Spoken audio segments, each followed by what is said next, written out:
আন্তর্জাতিক অঙ্গনে নতুন করে উত্তেজনার আগুনে ঘি ঢেলেছে যুক্তরাষ্ট্র। সাম্প্রতিক উস্কানিমূলক পদক্ষেপের জবাবে দ্রুত ও শক্তিশালী প্রতিক্রিয়া দেখিয়েছে চীন।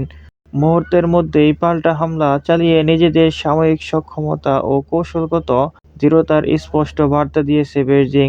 বিশ্লেষকদের মতে, যুক্তরাষ্ট্রের সাময়িক তৎপরতা ও কূটনৈতিক চাপ দীর্ঘদিন ধরেই এশিয়ার প্রশান্ত মহাসাগরীয় অঞ্চলে অস্থিরতা বাড়াচ্ছিল।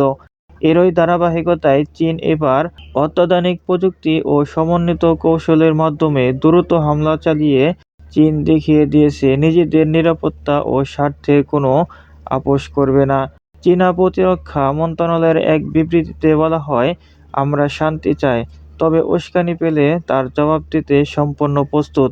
অপরদিকে যুক্তরাষ্ট্রের পক্ষ থেকে পরিস্থিতি নিয়ন্ত্রণে রাখার আহ্বান জানানো হলেও আন্তর্জাতিক মহলে উদ্বেগ ক্রমেই বাড়ছে। বিশ্ব রাজনীতিতে এই মুখোমুখি অবস্থান নতুন করে শক্তির ভারসাম্য নিয়ে প্রশ্ন তুলেছে। কূটনৈতিক সমাধানের পথে না হাঁটলে পরিস্থিতি আরও জটিল হতে পারে এমন আশঙ্কা করেছেন বিশ্লেষকরা।